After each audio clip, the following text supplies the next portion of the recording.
அன்பு ஊடக நண்பர்களுக்கு வணக்கம். இன்று காலை மதுரை, பிறகு விருதுநகர் மாவட்டம் தென்காசி, இப்பொழுது தூத்துக்குடி மாவட்டம் கோயில்பட்டியில் ஒரு புது இல்ல புகு விழாவுக்கு வந்திருக்கின்றேன். இன்று மாலை மீண்டும் மதுரையிலே ஒரு பொதுக்கூட்டம். ஒவ்வொரு முறையும் தென் மாவட்டங்களுக்கு வருகின்ற பொழுது இங்கே இன்னும் சரியான முறையிலே வேலை வாய்ப்புகள் இல்லை, தொழிற்சாலைகள் போதுமானதாக இல்லை. நாங்குநேரி, கங்கை கொண்டான் என்ற இரு பகுதியில் மட்டும்தான் தூத்துக்குடி நகர் அருகிலே ஏதோ சில தொழிற்சாலைகள் இருக்கிறது. மற்றதெல்லாம் தீப்பெட்டி தொழிற்சாலை, பட்டாசு தொழிற்சாலை எங்க கோயில்பட்டியிலும் சிவகாசியிலும் இருக்கிறது. இது போதுமானது கிடையாது. இந்த காரணத்தால் தான் மோதல்கள், ஜாதி மோதல்கள், ஜாதி சண்டைகள் எல்லாம் அதிக அளவில் இந்த பகுதியிலே இருந்து வருகிறது. கல்வியிலே முதல் 10 இடத்திலே பிடித்திருக்கிறது தென் மாவட்டங்கள். சொல்ல போனால் ஆண்டுதோறும் 10வது 12வது தேர்வில் திண்டுக்கல் அல்லது கன்னியாகுமரி அல்லது விருதுநகர் போட்டி போட்டுக்கொண்டு முதலிடத்திலே பெறுகின்ற சூழலில், ஆனால் அதற்கேற்ப வேலை வாய்ப்புகள் கிடைக்கிறது. இது தொடர்ச்சியாக சொல்லி வருகின்றோம். அரசாங்கம் போதுமான முயற்சி எடுக்கவில்லை. முதலமைச்சர் அவர்கள் 17 நாள் அமெரிக்காவுக்கு சுற்றுப்பயணம் செய்து வெறும் 7,500 கோடி ரூபாய் முதலீடு பெற்று வந்திருக்கின்றார். அது முதலீடு கிடையாது, அது புரிந்துணர்வு ஒப்பந்தம், மெமரண்டம் ஆஃப் அண்டர்ஸ்டாண்டிங், MOU, அவ்வளவுதான். அதுல எவ்வளவு முதலீடு வரும்னு தெரியாது. எவ்வளவு வரும்னா அதற்கு ஒரு உதாரணம், முதலீட்டாளர்கள் மாநாடு நடந்தது. அதற்கு பிறகு முதலமைச்சர் அவர்கள் ஸ்பெயின் நாடும் மற்ற நாடுகள்லாம் போயிருந்தாரு, ஜப்பான் நாடுகள்லாம் போயிருக்காரு. ஆக மொத்தம் கடந்த 3-5 ஆண்டுகளில் 10 லட்சம் கோடி புரிந்துணர்வு ஒப்பந்தம் போடப்பட்டிருக்கிறது. இந்த 10 லட்சம் கோடியிலே முதலீடுன்னு பார்த்தா வெறும் 87,000 கோடி தான். அந்த 87,000 கோடியில வெளிநாட்டு முதலீடு, உள்நாட்டு முதலீடு சேர்த்து, ஆக 10 லட்சம் கோடியில 87,000 கோடினா அது பார்த்தீங்கன்னா வெறும் கிட்டத்தட்ட ஒரு 9 விழுக்காடு தான் முதலீடு வருது. அப்போ இப்போ முதலமைச்சர் போயிருக்காருல்ல அமெரிக்காவில், அதில் 10 விழுக்காடு தான் எதிர்பார்க்கணும். வெறும் 750 கோடி தான், அதுக்கு மேலே வராது.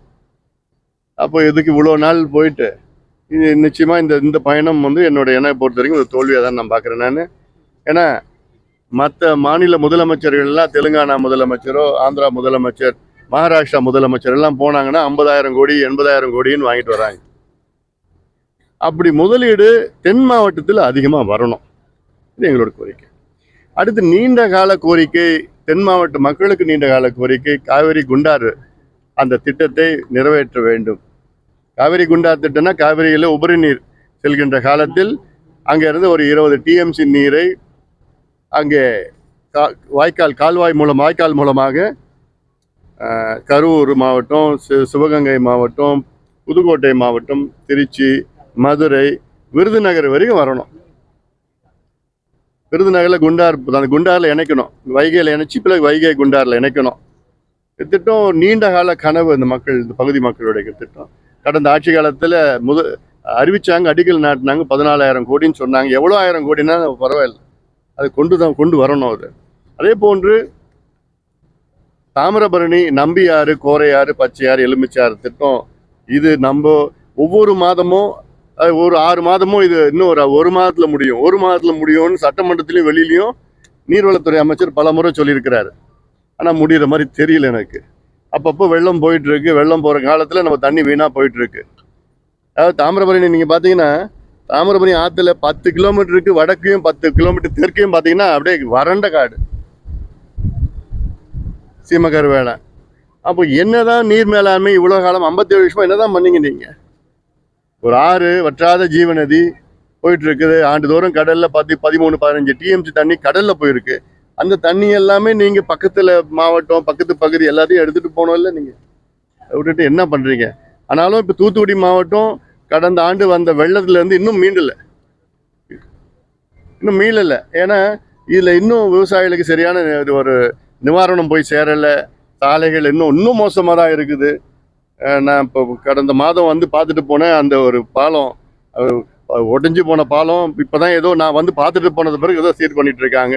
அதனால் இது அவசியமாக இதை செய்ய வேண்டும் என்று தமிழக அரசிடம் கேட்டுக்கொள்கின்றோம். கேள்வி என்ன இருக்கா? மது ஒழிப்புங்கிறது முதல்ல பாமக அதனுடைய தீமைகள் நிறைய எடுத்து சொன்னீங்க. நீங்க விடுதலை சிறுத்தைகள் தொடர்ந்து சொல்லியிருக்காங்க. உண்மையிலேயே அதுக்கான நோக்கம் அதுவா இல்ல திமுக கூட்டணி வெளிவரதுக்காக இது ஒரு ஆயுதமா எடுக்கிறாங்களா? இந்த கேள்வி நீங்க அவருக்கு தான் கேட்கணும். அது காலையிலேருந்து பல முறை பதில் சொல்லிட்டேன் நான். இது அதாவது மது ஒழிப்பு என்று சொன்னாலே தமிழ்நாட்டு அரசியலில் அது ஒரே கட்சி பாட்டாளி மக்கள் கட்சி தான். மருத்துவர் ஐயா அவர்கள் 45 ஆண்டு காலமாக பாடுபட்டு வருகிறார், போராடி கொண்டிருக்கின்றார். எங்கள் கட்சி தொடங்குவதற்கு முன்பாகிலிருந்து ஐயா அவர்கள் பல ஆர்ப்பாட்டம் போராட்டம் நடத்தி இருக்கின்றோம்.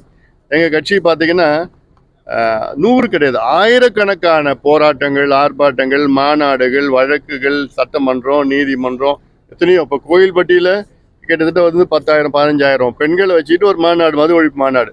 அந்த மாநாட்டில் பெண்கள் மட்டும்தான் வரணும். எங்கள் கட்சியில், பாட்டாளி மக்கள் கட்சியில் இது வரைக்கும் 15,000 பெண்கள் வந்து சிறைக்கு போயிருக்கிறாங்க. மதுவை எதிர்த்து போராடி சிறைக்கு போயிருக்கிறாங்க. வேறு எந்த கட்சியிலும் இவ்வளோ பேர் யாரும் போனது கிடையாது.